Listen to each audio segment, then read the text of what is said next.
In this video, we are going to talk about another debugging technique, which is single stepping. So in order to understand it, we have three types of single stepping: step in, step out, and step over. As you can see, the arrow goes in, which means step in. The arrow goes over, which is step over, and this is step out. So uh, what step in does is, whenever you click on the step in, then it will go inside the vi or function node, which is in the next execution order.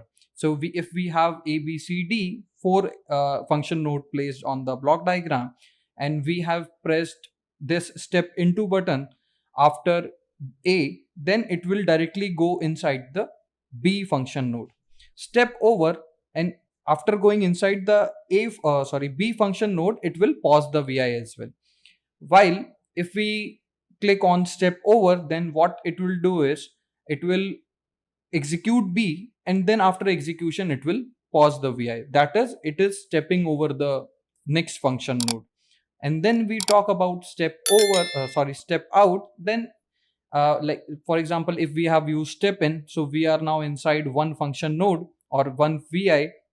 Then if we want to directly come out from that sub vi or function node, then we can press step out, right? So whenever we click on these functions, after clicking on these functions, our vi will pause after clicking on this option.